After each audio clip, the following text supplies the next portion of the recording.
Welcome to Leglock's Into the System. My goal in this video is to give you a complete conceptual understanding of what many people take to be a new development in Jiu-Jitsu, the Leglock game. In truth, the Leglock game is not new. It's been around since the beginning of the sport. However, it was always seen as something of an outsider's game. There were a few outstanding individuals who had success with Leglocks, but in the main, upper body submissions completely dominated the sport. A few years ago, a set of students who I trained in New York City out of the Renzo Gracie Academy came to change people's perceptions about this. For the first time, instead of seeing a few isolated individuals having periodic success with Leglocks, you had an entire team of talented, hard-working athletes employing largely the same techniques to dominate all their way up to World Championship competition level. For the first time, you saw people with completely different body types, different personalities, across a wide spectrum of game plans, styles, etc., employing what appeared to be a system to push their opponents into a leglock exchange where they had a massive knowledge advantage over their opponents and could almost always get through to a complete victory. My goal in this video is to introduce you to this system. The peculiar attribute behind it was that these students of mine learned the system in a relatively short period of time. Perhaps the most shocking thing was not only that an entire room full of people could employ the system so successfully, but the short amount of time it took them in order to be able to do so. I want to be able to take the same teaching methodologies which I use with my students and show them to you now in this video.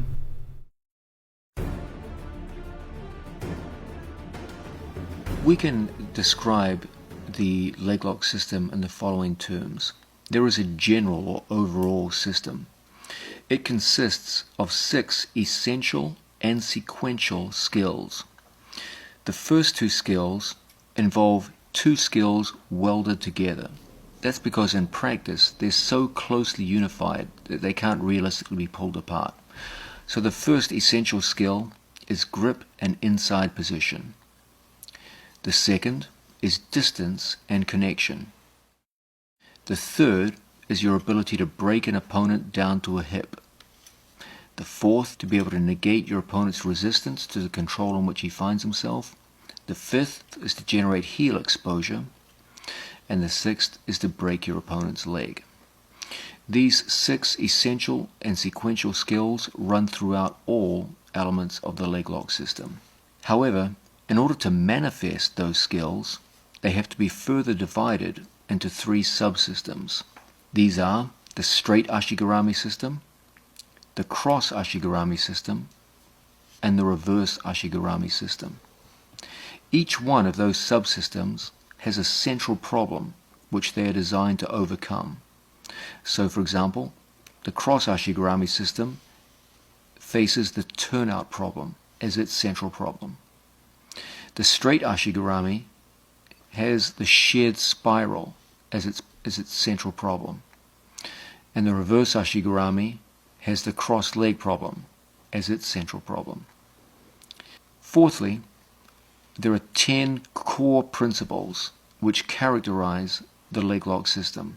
I'll list them now in no particular order. These are the double trouble principle, the idea that whenever I go to attack one of my opponent's legs, the overwhelming majority of the resistance comes from the second leg. And so if I can tie up both of my opponent's legs, I'll have a much easier job controlling my opponent. The second is the dilemma principle, that as much as possible, I want to create not so much problems for my opponent as dilemmas. Every time he breaks out of a certain move, he should go into another threatening move. I can build dilemmas, trilemmas, quadlemmas, etc., etc. The more the better. But at a minimum, I should always seek to create situations where my opponent faces a dilemma rather than a problem. Third principle is the percentage principle. There are a huge number of leglocks out there, but 90% of our success comes from 2 leglocks, the inside heel hook and the outside heel hook. There's no question that among the myriad leglocks, some are more high percentage than others. Some work better at the higher levels of the sport than others. and are more applicable in a wider range of situations for a wider range of body types. Focus on the best ones, the inside heel hook and the outside heel hook. Yes, I teach others, but those are the two primary ones I want you to focus upon. Fourthly, there is the central problem principle. It's my belief that for any situation in the sport of jiu-jitsu, there is always one central problem, sometimes more than one, but at least one central problem that motivates the actions of both athletes. It gives direction to the scenario in which they find themselves. Understanding what the central problem is the beginning of how to build a system to create solutions to that problem. The fifth principle is the separation principle. I make a strong separation between the mechanism of controlling my opponent and the mechanism of breaking my opponent. Very few people do this. Most people just teach a heel hook per se, rather than the mechanism of control, the ashigarami, versus the mechanism of breaking, the heel hook itself. You must learn to divorce the two to maximize your effectiveness. The sixth principle is the hierarchy principle. Just as Brazilian Jiu-Jitsu as a whole is divided up into hierarchies. There are various pins, some of which are valued more highly than others. So too the various leg locks and the various ashigaramis are also arranged in hierarchies. Understanding which are the more valuable, the more desired locks and control positions is very, very important for your development in your leg locking game. A seventh principle is the opposing forces principle. This is the idea that whenever we go to control and break our opponent, we always want to create situations where the direction of my break and the direction of my ashigarami go in opposing directions. In addition, when I go to physically break someone, the forces that I apply on the joint should also be in opposing directions in order to maximizing your breaking potential. The eighth principle is the holistic principle. Most people just teach heel hooks or any other leg lock as an isolated move.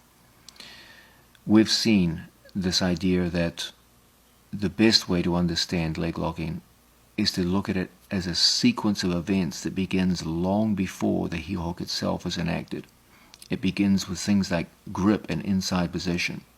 And only when a long chain of events have been put into operation do you finally get through to the move that breaks your opponent. Only when you understand the whole process of heel hooking do you have success. The ninth principle is the multiple ashigarami principle. This is the idea that for almost all of our most successful and high percentage attacks, we will employ more than one ashigarami to enact one lock. Most people simply apply an ashigarami, one ashigarami per lock, whereas we will use multiple ashigaramis to cover different tasks. We see heel hooking as a multitask activity. There are many separate tasks that need to be performed in order to apply one heel hook. The best way to operate is to have an ashigarami per task so that you can custom fit your control mechanism to what you're trying to achieve for every step of the journey of heel hooking. The 10th principle is the closed wedges over open wedges principle. You will notice that my favorite breaking positions all involve closed or reinforced wedges, where one of my legs reinforces the position of the other. This creates a much stronger, tighter control over my opponent's movement than if I have open legs around my opponent's legs. The two most favored breaking positions, inside senkaku and outside ashigarami, both feature closed wedges. It's very important we understand what is the idea of a systems-based approach to leg locking. In truth, there are many people who teach leg locks, but they almost always do so as moves. They will show a heel hook, for example, is just an isolated move. We put our legs in this position here, we apply our arms in this fashion, that's a heel hook. Taught in this way, I find that students tend to have very mixed results with leg locking. My approach is to work with a systems-based approach to leg locking. What does that mean? Well, I could sit here all day and talk about what constitutes a system as opposed to, say, for example, a combination of moves. But the most important features behind any systems-based approach to jiu-jitsu can be distilled into two main elements. These are the idea of a sequential progression and the idea of completeness. It is absolutely crucial that athletes be able to work from a given neutral start and work their way systematically through a series of progressions towards their desired end, a leg lock submission. And at the same time, the system must be complex enough that it can cover all the various contingencies that you can expect to face at championship level fighting and grappling, where you have skilled, knowledgeable opponents who know what you're trying to do, and you can still break through resistance as you fight towards your goals.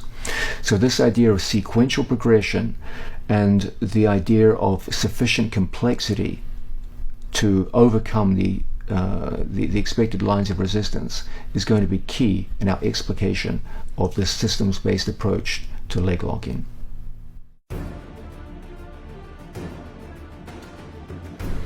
Even though the primary goal of this DVD is to show you the workings and the construction of the leg lock system, there is also a deeper secondary goal. This is the idea of making you, the viewer, into an independent problem solver. So often, the spirit of an instructional video is one of presenting material, and the viewer is a passive learner, where they simply mimic the various moves that they see in front of them. My intention in this video is to formulate the leg lock discussion in terms of problems, and to get you identifying what are the central problems involved in any kind of leg lock enterprise, and ultimately, at some point in the future, to get you thinking independently about the various problems that emerge in the various situations we find ourselves when we work in the leg lock game. I don't want, as it were, an army of robots following what I do. I want you ultimately to be able to identify what the central problems are, look at the various solutions that myself and my students have proposed, and then ultimately expand upon those and become an independent problem solver yourself. Let's begin with a brief overview of the system itself. It's important you have a clear sense of direction as to where this video is going and what are the subject matters that we need to peruse in order to give you a sense of what you're going to be doing when you get into the leg lock game. Here we get an interesting juxtaposition between complexity and simplicity. There's a danger in making systems overly complex. Remember, jiu-jitsu is a physical sport. It's a combat sport. As such, you're going to have to apply the knowledge you're going to learn in this instructional series under duress. You're going to have to do it in stressful situations where you're physically tired, mentally fatigued, and possibly even physically injured. It's certainly possible. And so if the system is too complex, that's going to work against you. But on the other hand, it has to be complex enough that it can cover the many contingencies that occur as you get into a live grappling match with the skilled opponents. So what we need is some kind of satisfactory compromise between complexity and simplicity. The manner in which I'm going to present the leg lock system to you today is an attempt to find that middle ground. Let's look at it in terms of this. Ultimately, there are 6 essential skills that you'll be expected to master, and which I will be discussing at length throughout this instructional series. Those 6 essential skills are manifested in 3 critical ashigarami leg controlling positions. I will also obviously spend a lot of time in those 3 critical areas. Within those 3 areas, there are 3 central problems which give rise to a set of auxiliary problems which motivate and determine the actions of the 2 athletes as they fight for supremacy in those 3 positions. Underlying all of that are 10 critical principles which you will need to know, understand, and which you will see me referring to time and again as we go through the various techniques, tactics, and strategies of the system. So you see there's a sense in which it's not that complex. It's not. This is not rocket science. It still has to be simple enough that a tired, frustrated athlete can apply it under duress in a tournament competition format. And so we see there's 6 essential skills, 3 manifestations of those skills, 3 central problems that determine the action between the 2 athletes, all underlined, all bound up with 10 underlying principles which give the character to the system. Let's look, when we're describing this Leglock system and painting a broad picture of its outline, at the 3 most important manifestations of the system. This has to do with my positioning relative to his, and in particular his legs relative to mine. The first, and probably the most commonly seen variation of Ashigurami, are those situations where my opponent's leg goes straight across my hip. His left leg goes across my right hip. Any version of Ashigurami, and obviously there are a great number of variations of Ashigurami, any version of Ashigurami which has a situation where his left leg goes straight across my right hip is going to be a variation of a straight Ashigurami. At no point does my opponent's leg cross my center line. There's no crossover, and as a result we call this a straight Ashigurami. In this family, there are a huge number of variations. There's arimis, there's inside, there's far hip, there's outside, there's a multitude of different variations. Okay. A second family of Ashiguramis are those where my opponent's leg does cross my center line. In this case, my opponent's right leg is going over my right hip, and clearly his right leg has gone across my center line. Just like before, within this overall family, there are a huge number of variations. There are foot-to-foot variations. There are Senkaku variations with my foot on one side, lifting, Senkaku variations with my foot on the other, etc., etc. There are ankle length variations, etc. There are a huge number of variations, but they all have one thing in common. We have a leg going across the center line. Hence the name across Ashigurami. This constitutes an entire family of Ashiguramis. There is a third variation of Ashigurami, quite different from the others. The first 2 Ashiguramis we looked at, we faced our opponent. This changes in the case of a reverse Ashigurami. Here, I face the same direction as my training partner. I'll show it in a variation where I'm sitting on my training partner, but it doesn't have to be. I could be underneath my opponent, for example. But what doesn't change is the idea that my body faces the same direction as his, as opposed to facing into my opponent for most versions of Ashigurami. From here, there are a wide variety of Ashigurami attacks available. So those are the 3 main manifestations of Ashigurami that we work with in the system. We've seen that the system has 6 essential skills. Those skills are exhibited in those 3 main manifestations. For each one of those 3 main manifestations, there's a central problem. That central problem will determine how I act and how my opponent acts. That will give rise to auxiliary problems, and we'll need a system of movements bound up by a collection of principles and concepts to get around those problems and build a system around those 3 positions.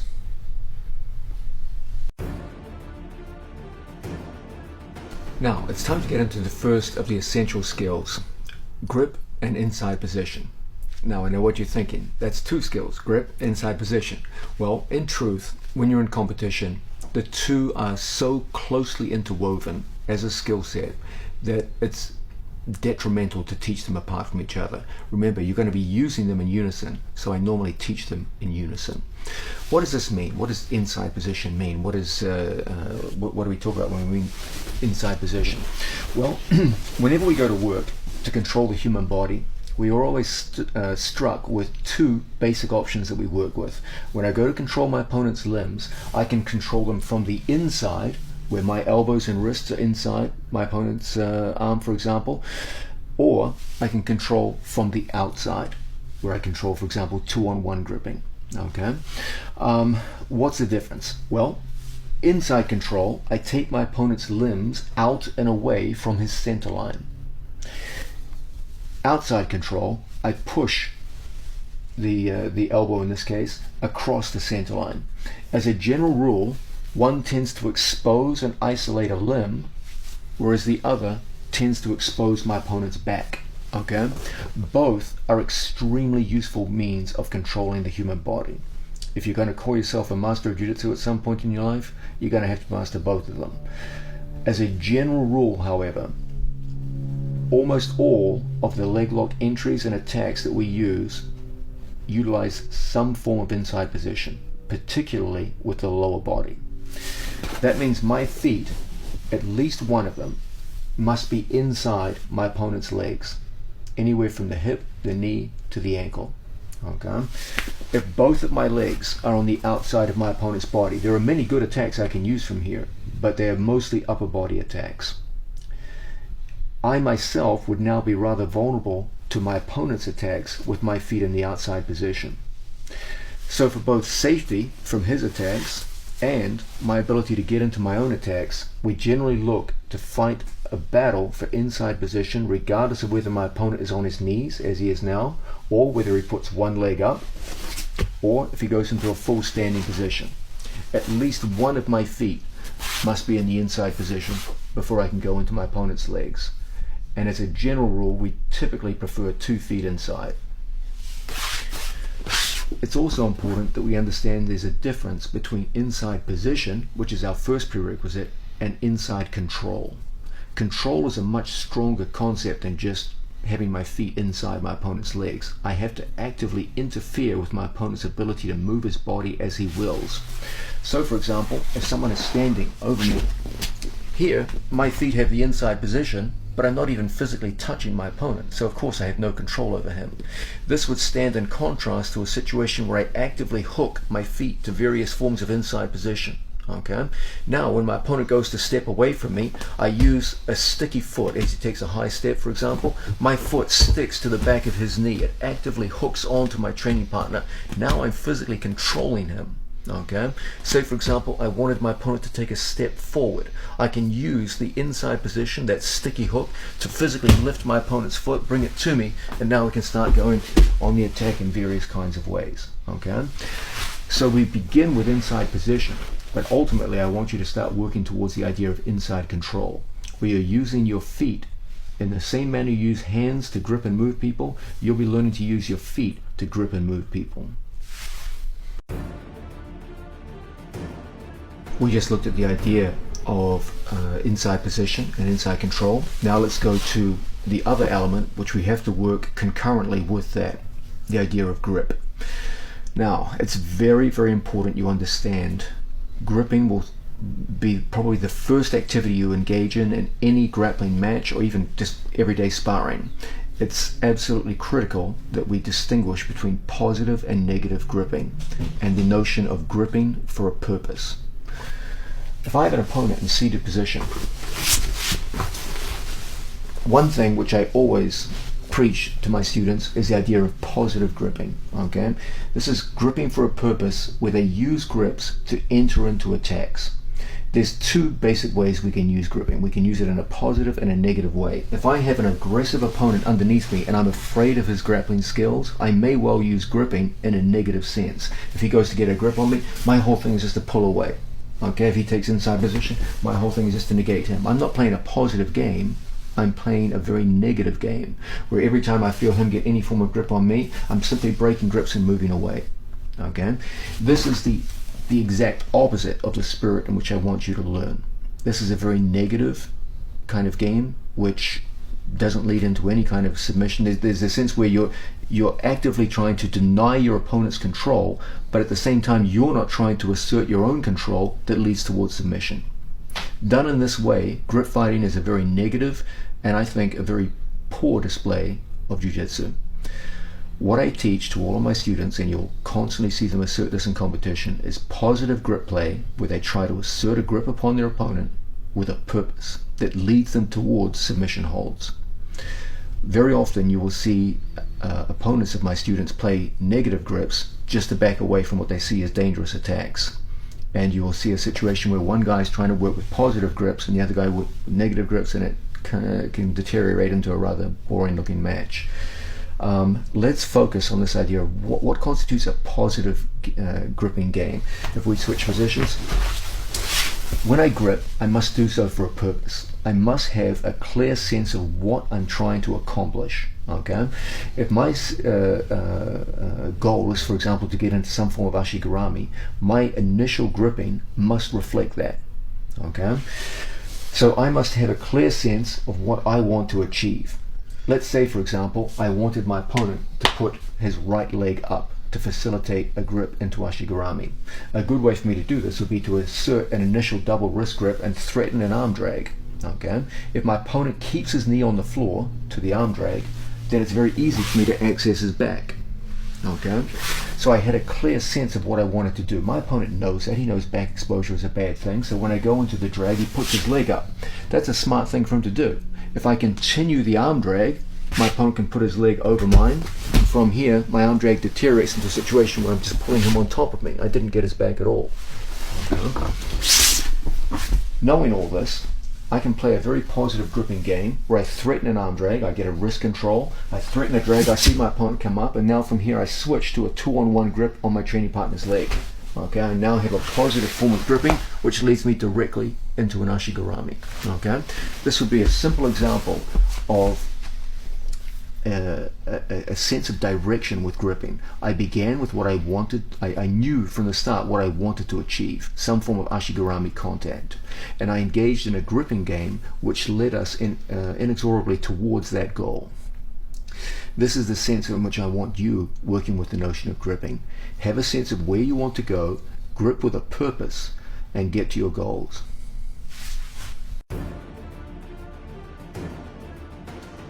It's time for us to get into the actual nitty-gritty of gripping. The first form of gripping that I want you to focus on, and one which all my students excel in, is 2-on-1 gripping. 2-on-1 gripping is always a very simple and highly effective manifestation of the idea of mechanical advantage. Two of my arms controlling one of my opponent's arms. That's always going to confer some kind of mechanical advantage. Whenever we work from bottom position, I always encourage my students to control one of their opponent's limbs with two of theirs. Okay, this is a sense in which smaller, weaker people can control bigger, stronger people at one important part of their body. Now the question is, what are the various forms of 2-on-1 gripping? Well, the three main ones that I want you to focus on are first, 2-on-1 at the wrist with my palms facing up. Then 2-on-1 on the wrist, palms facing down. And then, perhaps the one we use more than any other, the 2-on-1 elbow grip, holding onto our training partner just like so. Okay, let's look at these three various forms of grip in some detail and start to teach you why they're such an important part of our game. What is their mechanical principle? Well, first let's understand something about the nature of gripping. Whenever I go to grip with my hands, the weakness of my grip will always be the area between my thumb and fingers. So for example, if I hold Placido's hand in this position, the area of weakness is between thumb and fingers. That's where he will always pull away from me. If he pulls up in this direction, he easily breaks my grip. Okay? If he tries to push his hand in this direction, he goes into my hand. If he tries to go downward, he goes into my fingers. And so the grip is maintained. He can always readily identify the weakness of my grip by looking where is the gap between thumb and fingers, and just go into that gap and easily pull away from me. The idea behind 2-on-1 gripping is that one hand will cover up for the weaknesses of another.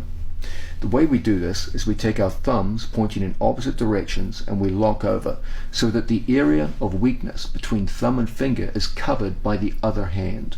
Okay, so here my right hand is gripping and you can see the weakness is right there. My second hand goes over the top and covers it.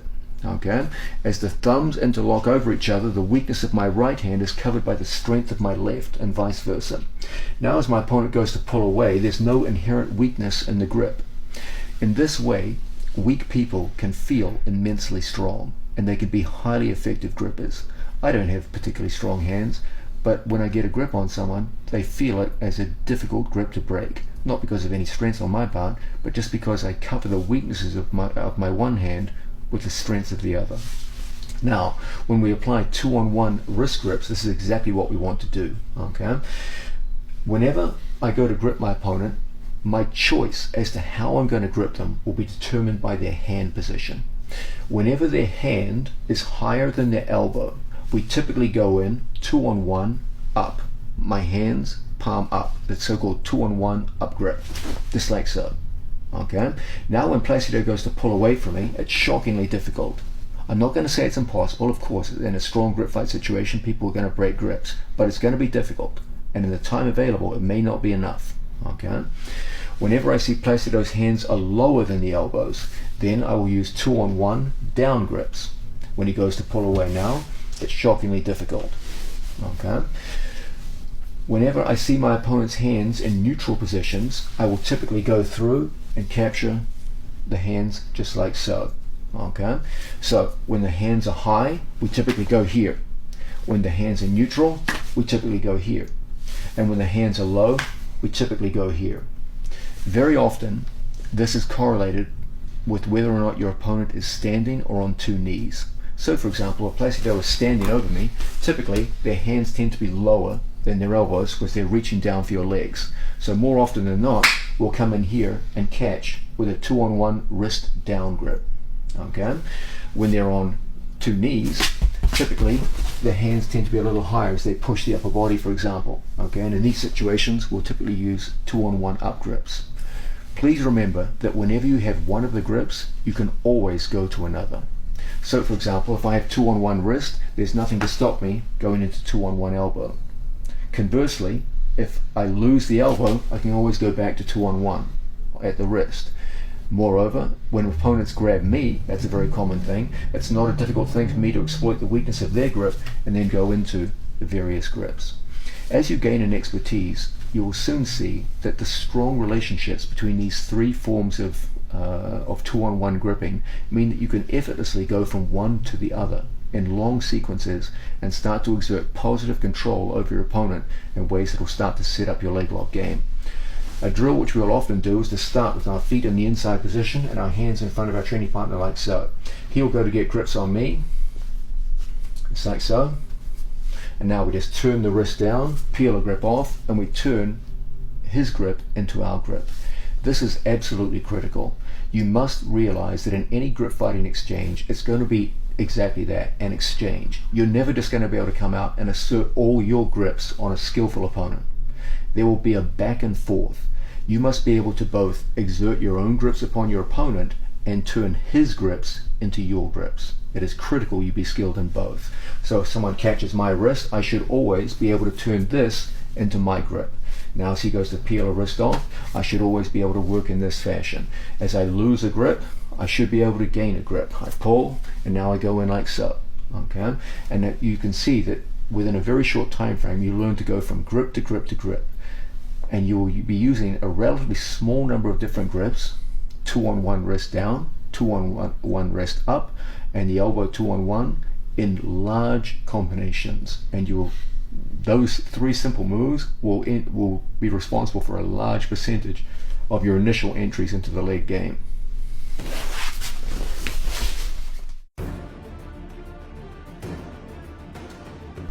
We're starting to get into the mechanics, the nuts and bolts of gripping.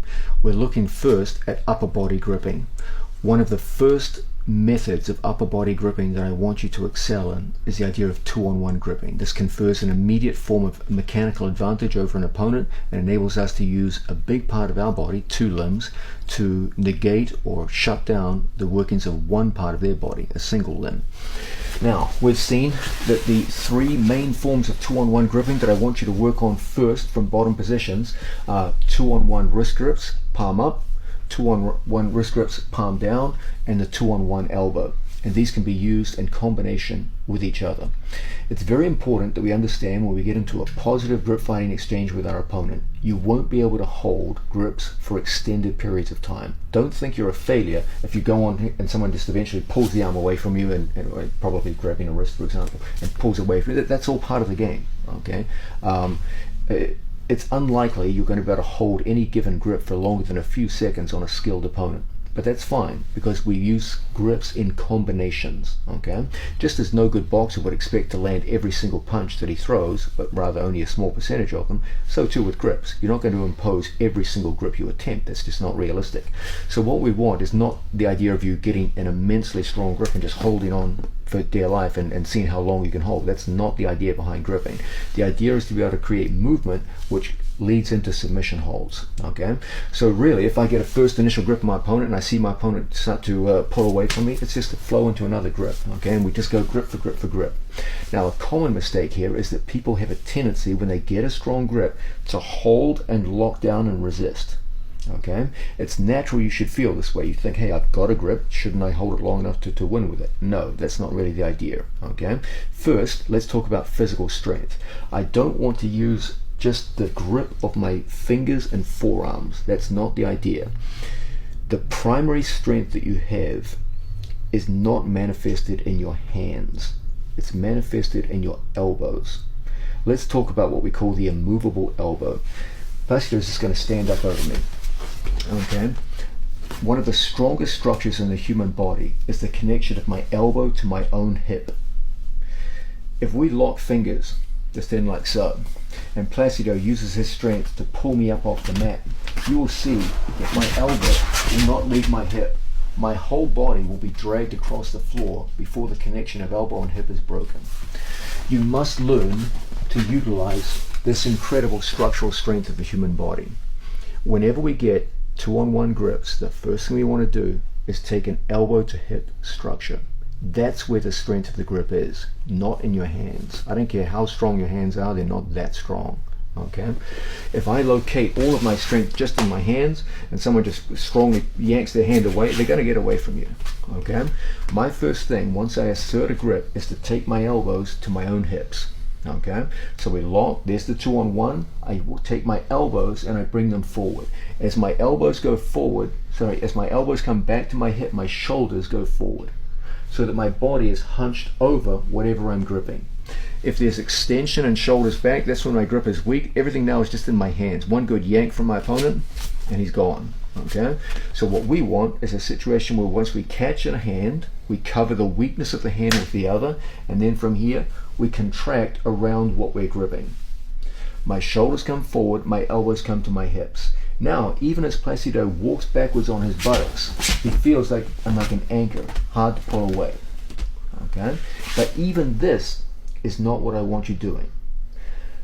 The best grip fighters never pull against resistance. What they do is they move with resistance. So as my opponent walks backwards, I learn to walk on my buttocks until eventually I can trip my opponent down to the mat. Okay? So the ideal we want is not a battle of grip strength. What we want is a battle of grip tactics. Okay? When I work from this position and I assert, I'm just using as an example now, a 2-on-1 down grip at the wrist. We catch and catch. I bring my elbows to my hips. I'm going to do a drill now where my training partner walks backwards. As he walks backwards, I don't push my feet into the mat and resist him. The inevitable result of this is him yanking and me losing the grip. It's going to happen. Okay? Rather than fight the grip, I move with it. As my opponent moves, I'm going to move my feet in a sequence, one at a time. I do not pull with both of my feet together.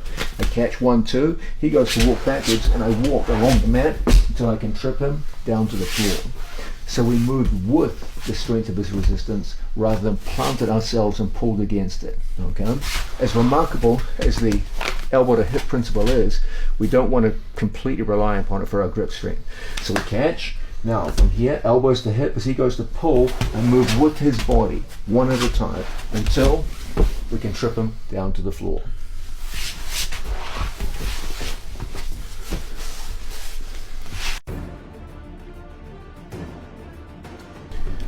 We're starting to get into the details of the gripping game, which is the precursor to getting into our opponent's legs. Remember, everything starts with grip. You're going to have to get some kind of grip, and at the same time fight for inside position with your legs and feet, and only then can you actually start to get into the leg lock game. Without grip and without inside position, no amount of leg lock details that I can show you later in the instructional video are going to be of any use. everything's done in a sequence. The first part of the sequence is the battle for grip and the battle for inside position. Now, we've been looking at one particular variety of upper body grips, usually employed from the bottom position. These are the 2-on-1 series. It's important we now go to the next step. This is the so-called push-pull dynamic. It's one thing to get a grip on an opponent. It's another thing to be able to use it effectively with a purpose to get into our opponent's legs. It's no good just gripping people. You've got to grip in such a way that you lead them towards ultimately the goal of submission. This is done through the push-pull dynamic. Whenever someone works in front of me, grips can be divided into their ability to push people and to pull people. Only when you excel at both and use one against the other will you be an effective gripper. Okay? If I just grip and hold people, that serves me no purpose whatsoever. I'm just an annoyance. I don't want to be an annoyance to them. I want to be a threat to them. Whenever I see someone pulling back against that pull, this is the time we switch from a pull on my part to a push in the opposite direction. Now, did you see what happened? My opponent's leg came up in response. When a knee comes off the mat, that's exactly when we can start sliding through and find ourselves entering into our training partner's legs.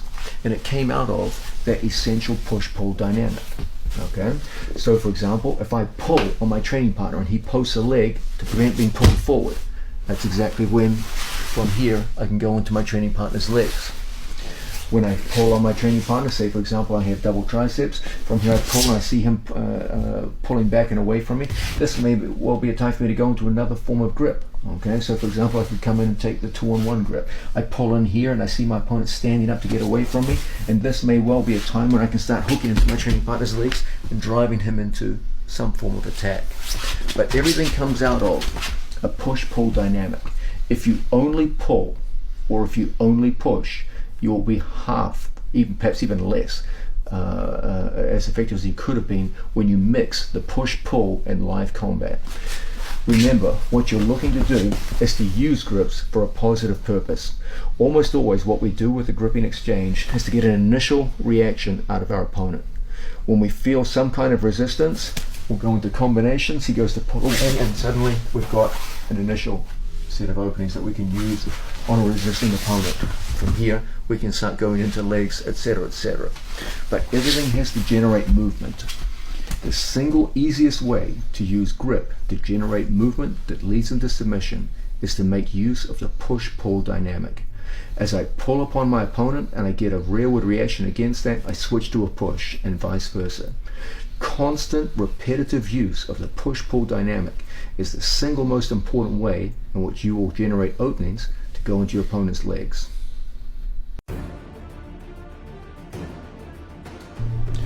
We've been looking at the details of gripping, and when we first went into our gripping teaching, we looked at the idea of controlling our opponent's limbs.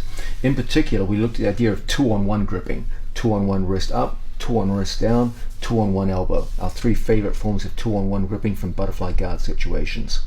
It's absolutely critical that in addition to being able to grip a limb effectively, you be able to grip the torso effectively. Okay? Controlling a limb is one thing, but controlling a torso is the other. We've seen that the fundamental dynamic that we work with is the push-pull dynamic. We can operate at the limb for push-pull. I can use an elbow to one to push and pull an opponent very effectively. Okay? But one of the best ways to do it is through the torso. Okay? Here we're looking at controlling our opponent's center of mass. The main ways in which we do this are collar and elbow. This is one very effective form of control. Through the head, when my opponent goes to pull away, it's a difficult thing because the head is controlled, and at the same time we can get strong pushes from the exact same grip. Okay. The other is double underhooks, one of the strongest of all the pulling grips. When my opponent goes to pull away from this, it's a shockingly difficult thing to do.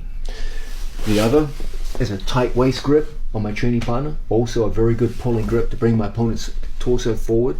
Okay. And the one which perhaps we use more than any other is double triceps. Okay. Now that's odd. I just said I was gripping the torso, but here surely I'm gripping the arms, no? Well, you are and you aren't. Most people take double elbow grips down here at the elbow. I much prefer to see my athletes working higher on the arm so that it's the shoulders that are being controlled, high up towards the triceps. The idea behind this grip is that I'm controlling the shoulders, and through the shoulders the torso, rather than the elbows and the arm. Okay? I bring my body in close, just like so. When my opponent goes to pull away from me, it's a shockingly difficult thing. And this is an incredibly strong pulling grip that brings my opponent's center of gravity forward. Okay? So the main grips that we work with are collar and elbow, double tricep, and double underhook. When we work with the double underhook, my way of working is a little different from most. Most people like to lock their hands here. That's okay, it's not wrong, but the problem is now Placido can easily frame his forearm underneath my throat, push away, and break my grips. Okay? What I prefer to see my athletes do is hold right in here and bring their elbows towards their own hips so that we get the immovable elbow that we talked about earlier. When my opponent goes to pull away now, it's shockingly difficult. When he tries to frame inside with his forearm, it's very, very difficult for him to do so in the time available. And we can often get people moving in ways which lead directly into submission. Once again, the main grips that we work with: double triceps, in like so, my head in close. Okay? Double underhooks, hands at the shoulders rather than locked hands, elbows in close to our body, controlling his body movement. Tight waist grips, and like so, a single hand around my training partner's waist. Grips like these give us a tremendous propensity to pull our opponents in and get underneath their center of gravity.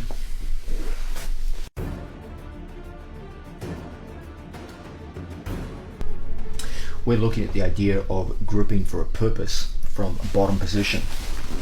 Whenever we work from bottom position and we want to employ the so-called torso grips, where we're controlling our training partner at the torso through head, shoulders and spine, etc., etc., there is one critical principle that you must understand. Whenever possible, I want to off-balance my opponent forward with a pull, and I want to get their hands over my shoulders to the floor. I cannot overstate the importance of this. So often I see people positioning their hands and grip fighting in a way that dooms them to failure before they even begin the leg lock battle. So for example, if my opponent's hands are underneath my arms and I pull them in, I'm pulling him into a situation where he has upper body underhooks. And as a result, when I try to elevate him from here, he has the upper body underhooks. I can't get a satisfactory elevation. Even if I was so physically strong that I got him up into some form of ashigarami, I couldn't exploit it because he's underneath my upper body. His hands are underneath my shoulders, under my arms and under my shoulders. There's almost no way for me, on someone my own size and my own skill level, to make an effective use of ashigarami, even if I was able to get it from this position. We want the exact opposite. We want our opponent's arms going over our arms and over our shoulders to the floor. If I can do that, I can move effectively underneath their body weight and utilize ashigaramis to go through to a submission. This has to be done before I begin the process of elevating my opponent.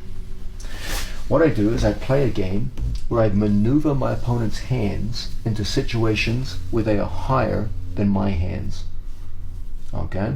My favorite ways to do it involve gripping at the tricep all the way up to the elbow, and then a second hand controlling my opponent's torso. Underhooks, collar ties, a second tricep grip, etc. But you will clearly see that Placido's hands are above mine, and any pull on my part takes his hands over my shoulders. That's what we're looking for. Don't be intimidated if your opponent puts a thumb block in here.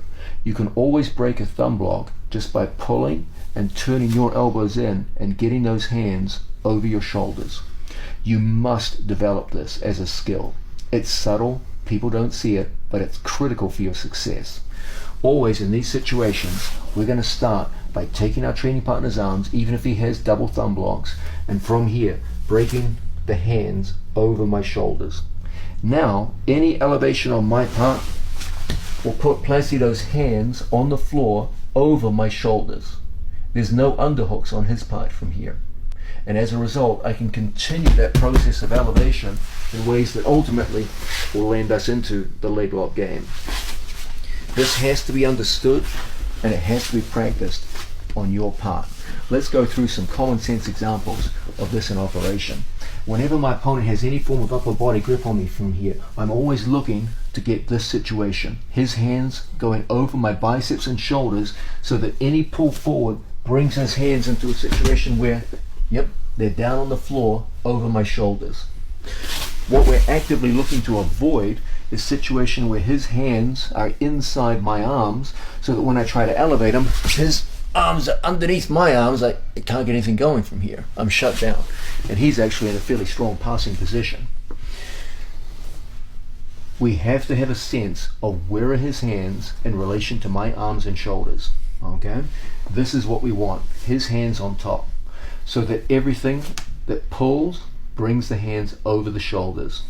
Now we can work. Now we can get his hands on the floor, over our shoulders and over our arms, and elevations will be highly successful. Here, all of my best attacks are upper body attacks. This is a good hold, but not for the lower body. This is for upper body. Now, how are we going to play this game? From any situation where, for example, I get double underhooks, this would be a fine example. If I enable my opponent to pommel his hand over my bicep, other side, and come under, this is going to be a disaster now. When I go to elevate him, he has his hands underneath my arms. And so when I try to elevate, there's nothing there for me. That's why it's so important that when we play this game, I close the elbows and I draw him forward. So when he tries to pommel in, it's so difficult and so easy for us to get his hands to the mat into an elevated position where we can start to play the leg lock game. So too with collar and elbow. If I play like so, this is good for upper body submissions, terrible for lower body. Okay? What we want are situations where the hand is going over. So I will play my game in exactly that fashion. I will often use my second hand to pass the hand to the outside and get the hand position I want. Now when Placido tries to bring his hand back in, look, I pull on the arm. And now, what have we got? Hands over our shoulders in a position where our elevation immediately leads into the Ashigarami game. Always, we're looking for this simple visual cue as to whether or not we're going to be able to play the elevation game. Where are his hands in relation to my arms? I need them over my arms, so ultimately I can get them on the floor over my shoulders. From there, every elevation will give me an excellent chance to get into my opponent's legs and assert the Ashigarami. We're looking at the idea of gripping to go into the leg lock game. So far, everything we've done has been upper body grips. Now, let's understand something about the purpose of upper body gripping. When I have an opponent on two knees, I can't really get into my opponent's legs and assert an Ashigarami as long as his knees are on the floor. So what we looked at was the idea of using 2-on-1 gripping or some variation of torso gripping to get our opponent's knees off the mat. Once a knee comes off the mat, then we can start going into the leg lock game. So for example, we saw that off an elevation, I get my opponent's knees well off the mat with any form of elevation, and as a result, it's not difficult for me now to punch my legs into some form of Ashigarami. But I couldn't have done that if his knees were on the floor. Now, once you start becoming familiar with the various aspects of the push-pull dynamic using 2-on-1 grips or collar and elbow, etc., you're going to get opponents who start putting legs up.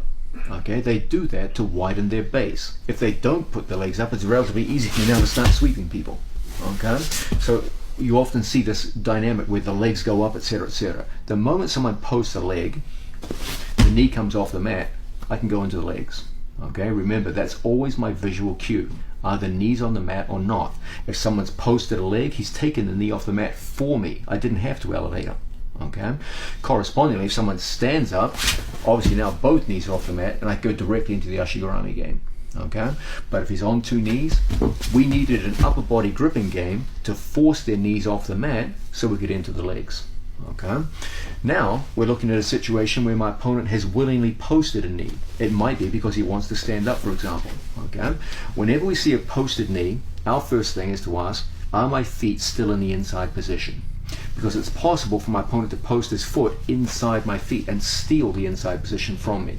We'll look first at a situation where he posts his leg to the outside. That's usually the case because I keep my feet close together in these situations. It's hard for him to take his foot straight to the inside position.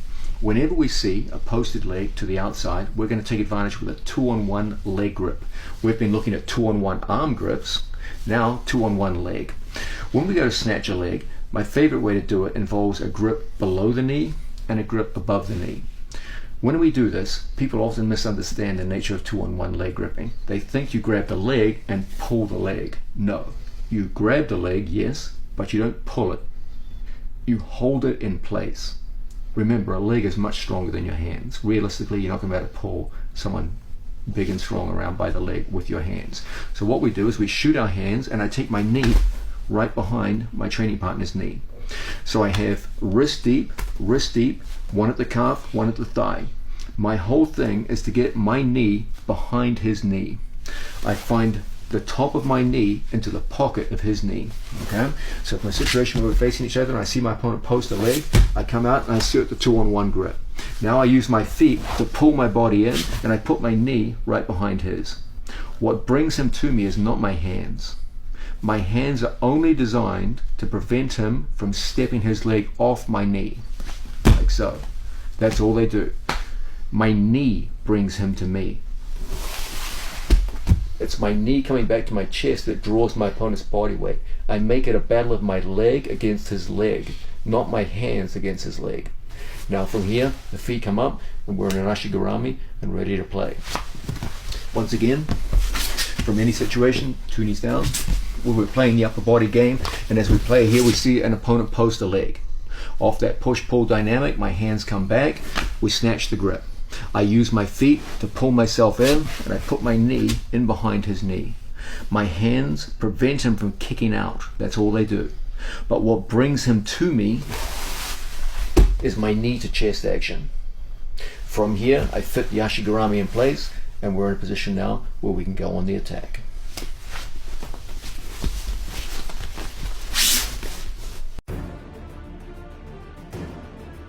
We're going further into the lower body gripping game.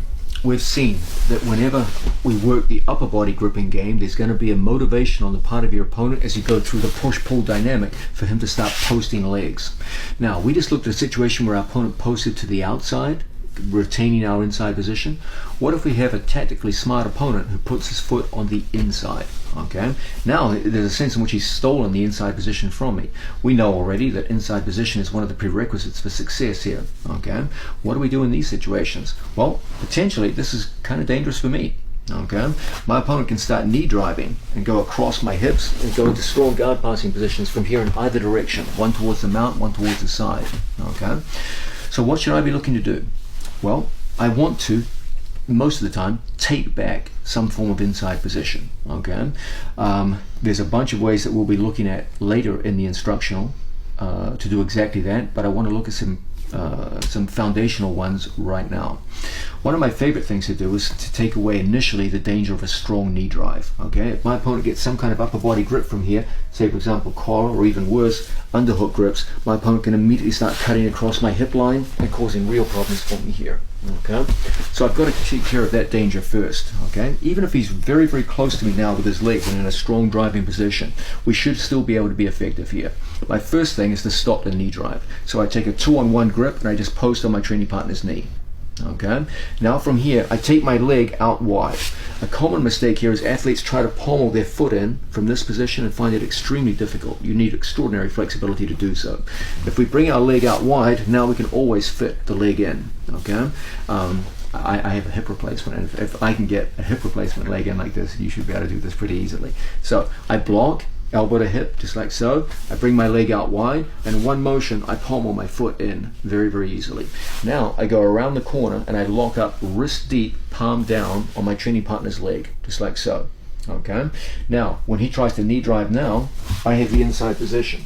I put my right knee in my training partner's hip. I have inside position, my shoelaces are inside his, and now I'm in the perfect position to extend my leg and find myself right back in the ashigarami game.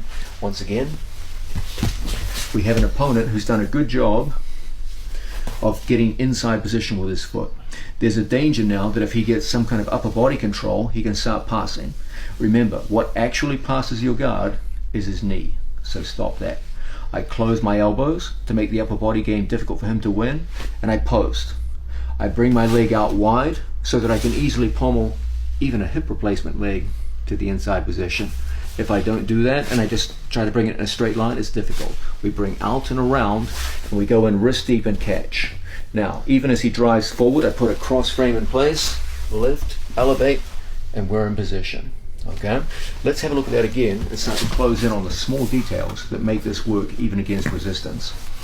We know that ultimately our opponent wants to come forward with the knee first, the upper body second, and then start the passing game. So that's the thing that's going to cause the initial problems. Stop it first, prioritize it. Okay, then from here I need inside position. I come in at an advantageous angle to get the inside position. My elbows are close to my body, makes it hard for him to dig for that underhook. Now the next thing is his upper body's going to come forward. I cross frame. I come in wrist deep so that as he drives forward, even if he takes his underhook now, it would mean nothing because I have too much inside position with the lower body, and as a result we quickly fire our legs up into a winning position.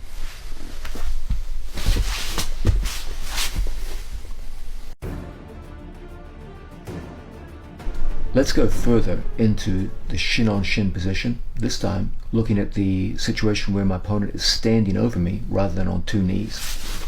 When someone elects to stand and pass your guard, the overall dynamic of the position changes substantially. The central problem we face now is a mobility asymmetry. My opponent's on 2 feet, and as a result he's very mobile, very fast. I'm sitting on my butt, and as a result, compared with him, I'm relatively slow. We have to be able to take care of that asymmetry. I can't tolerate a situation where my opponent can move 3 or 4 times faster than I can without offering any kind of resistance. It's going to make things relatively easy for him. So one of the first things I like to get into here is a simple shin on shin gripping strategy which dramatically slows down and limits my opponent's movement potential. When I'm in front of my training partner, I take my foot and I hook my shoelaces inside my training partner's ankle. Let's be particular about the way we go to hook. Don't just place your foot in a lackadaisical fashion. I need to retract my toes back towards my own knee so that I make an active hook on my training partner. Now, it doesn't take a rocket scientist to figure out that in this situation, my grip with my foot is very strong, foot to foot. If Placido tries to bring his 2 feet together, my foot obstructs him. It's strong in that direction. However, it provides no resistance in this direction. He could easily just step out. Okay? That weakness of my foot grip has to be covered by my arm grip. So I'm going to shoot my arm wrist deep around my training partner's leg, palm down. I'm going to cup my training partner and snake my hand around my training partner's calf muscle and bring my elbow and knee close together so that the strength of my foot grip covers the weakness of my hand grip, and the strength of my hand grip covers the weakness of my foot grip. Now when my training partner goes to pull out, his leg is controlled from both sides. Okay? Interestingly, I can also determine the position of my training partner's other leg. I'm controlling Placido's right leg, but this grip enables me to determine the direction of movement of his other leg. Even as my opponent steps away from me, he can go as far as he wants, steps as far as he wants. All I have to do is put my hand on the floor and bring my left hand to my right hand, and like a magic trick, I can make his second leg come to my hand. Just like so. Okay? Either bringing hands to floor or foot to hand. If he doesn't put his hands on the floor, stepping back, I'll bring his foot to my hand. If he puts his hands on the mat, that too is a win for me. Either way, I'll be able to get into my opponent's legs. Okay? Let's have a look at this again. I have an opponent standing in a staggered stance. I can only access one of his legs. I place my shoelaces inside my training partner's ankle. I scoot my body forward and I go wrist deep and I take a snaking grip around my training partner's calf muscle. This enables me to put considerable push-pull on my training partner's leg. Even when he avoids my hands and steps back, I can always bring his foot to me merely by pulling my left hand to my right hand. and now his hand's back in a position where it can be gripped. The only way my opponent can avoid stepping forward is to put his hands on the mat, and that too gives me easy access to the legs. Either way, I'm going to be able to pull in a good ashigarami here. I'll demonstrate that now.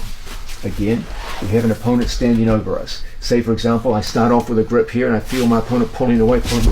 I'll come into my opponent's leg. So as I lost an upper body grip, I gained a lower body grip. Okay.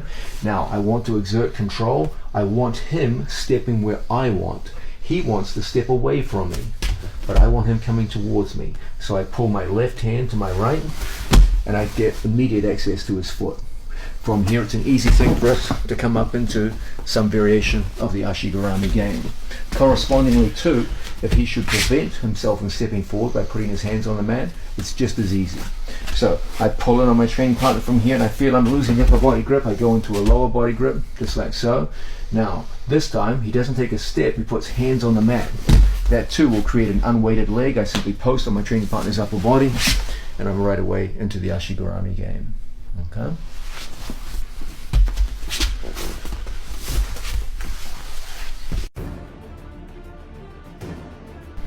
We're looking at gripping the lower body to go into the leg lock game. A method of gripping which I often teach to my students and which they've had tremendous success with over the years is the notion of scoop gripping. Let's first introduce some terminology here. I know people worry why I use specific terminologies. Let's explain this right now. Just lying down, Placido. Okay, what is a scoop grip? Okay, just lay down. I refer to any grip where I go underneath my training partner's leg, like so, as a scoop grip. Now, many of you out there refer to this as an underhook. Okay, I'm a coach. I have to be able to give precise instructions in hectic, combative situations to an opponent, to a student that are unambiguous. If I call this an underhook, and I have a student, for example, in say half guard top, okay, and I'm the guy in the corner calling underhook, left side underhook. What does that mean? The student's confused. Did he mean this, or did he mean that? I can't have that kind of confusion. Okay, let's refer to underhooks as upper body grips underneath the arm, and this as a scoop grip, so that when I talk about a scoop, I'm referring to an underhook on the leg, and when I talk about an underhook, I mean the conventional use of the term an underhook on the arm. That way there's no ambiguity. I can call to a student, scoop grip left side, and he knows exactly what I want. I can call out to a student, underhook left side, and he'll take it right here. Okay? If we just use underhook to describe this, and underhook to describe this, when I call to an underhook or I'm teaching you in class, it could mean one of two different things, and that might mean the difference between winning or losing a match. So it's very important we make a distinction here. I know it's terminology and some people don't like this kind of precision, but it's important. This is the kind of terminology that makes a difference between winning and losing. Okay? So when I talk about underhooking a leg, let's talk about that as a scoop grip. And when we talk about underhooking an arm, we'll use that in the conventional wrestling sense of an underhook to the upper body. Okay, so let's just use that as terminology. Now, let's talk about scoop gripping the leg from bottom position. Very often, as we've seen, we'll have an opponent who posts a leg. This gives tremendous opportunity for us to use the power of scoop gripping and get into effective leg attacks. Okay, what's the advantage of scoop gripping? Why do I favor it so much? Let's come on this side, Placido. The beauty of scoop gripping is it enables me to control both upper leg and lower leg with one arm. If I just take an overwrap grip on my training partner and hold, okay, I'm controlling his lower leg, but I do nothing to control his upper leg. Okay, when I go into a scoop grip, a single hand is both positioned at the upper leg, like so, and my elbow is positioned at the lower leg. So one arm is controlling both upper leg and lower leg. It normally takes me two arms to control both upper and lower, but scoop gripping enables me to use a single leg, leaving me a second hand free to do other work with, and controlling both upper and lower leg. That's the magic of this scoop gripping. Let's have a look at this now, the situation where we have a training partner on 2 knees and we're playing the upper body game and we see him post a leg. Okay. From here, I'm going to go through and I'm going to catch one. That holds the leg in place. Off the catch, I go through and I take the scoop grip. Scoop grips have a tremendous propensity to pull people's body weight. Okay, I cannot emphasize this enough. When you get a scoop grip, you can drag body weight along the mat. I will demonstrate it now. I'll have a training partner in a supine position, lying down. If I have my partner here in a situation where he just walks away from me, okay, just a simple scoop grip as he continues to walk.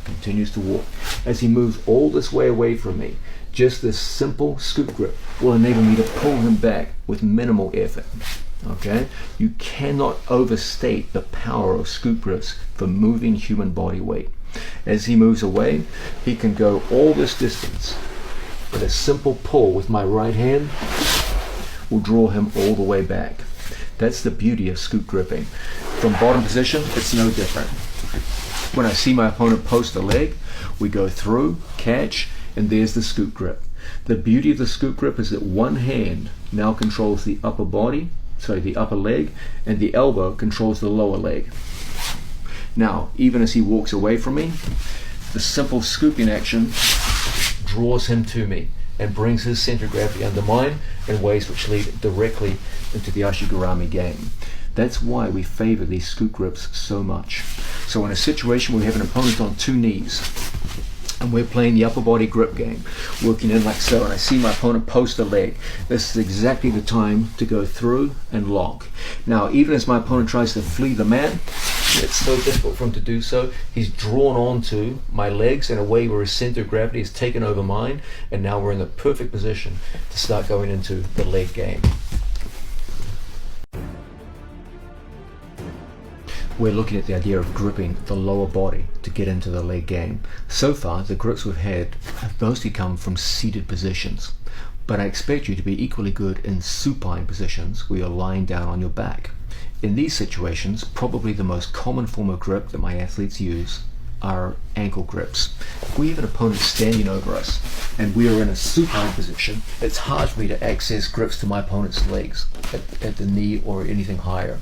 So most of the time when we work in a supine position, we look to establish inside foot position first. I can't have my feet dangling where my opponent can throw my legs by and start passing. That's not a good thing. So we need to move sufficiently close that we can hook in on the opposite leg that we wish to control.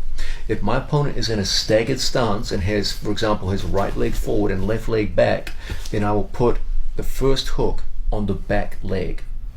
Then from here, I shoot my hand down and I catch my training partner at the ankle. When I hit this grip, I typically try to put my forearm over my training partner's shoelaces. That gives good control of the foot, and I make sure that I grip with my pinky knuckle very close to the floor. Precision is important here. I want to grab the end of the lever. Don't be naive and just grab anywhere on the calf and think that's good enough. Okay? Try to cover the shoelaces and your knuckles very, very close to the mat. That provides maximum control of the leg in this position. Now, as my opponent goes to pull away from me and move around, I want to physically pull his leg into my hip. If there's space between my hip and the foot, Placido can kick his foot forward and circle it out and around. That's not a very good thing. So once I establish control of my opponent's foot, I hug it into my own hip. When he goes to kick out now, it's a very difficult thing. Okay, it doesn't look like much of a control, but it's quite strong. Now, from here, I take my leg around the corner and I put my knee in behind his knee. It's my knee that draws him forward. There's 2 forces here. My left knee pulls towards my chest, and my right knee pushes out in this direction. This has an immediate destabilizing effect on my training partner that creates a situation where I can throw my legs and take the Ashigarami position very readily. Let's have a look at this again. If I'm seated, I'm typically looking to grip at the knees. But when I'm supine, that becomes almost impossible. So typically, the grips are down here at the ankle. Precision is important. I want to initially cover the shoelaces and the Achilles tendon. Don't just grab anywhere. And please, this is not the time to be grabbing with your thumb. We use a 5-finger grip around like so. This is a pulling grip, not a pushing grip. Okay, we lock up, we take our shoelaces to our training partner's opposite leg, and we hug our training partner's shoelaces to our buttocks. So when he goes to yank his leg out, it's shockingly difficult. If it were just my hand controlling Placido in this position, he could easily high leg out and kick away from me. Okay, we have to be able to stop that action. So I hug the foot to my buttocks. When he goes to high leg out now, it's stuck. Now, I'm not physically strong enough just to pull someone in with my hands in this position. It's my legs that do the pulling. I bring my knee behind. This knee comes to my chest. This knee goes outwards. The kazushi, or off-balancing effect, is very strong. And as a result, his hands go to the mat. From here, I fire my legs up into the ashigarami, and we're in the perfect attacking position, ready to play the leg game.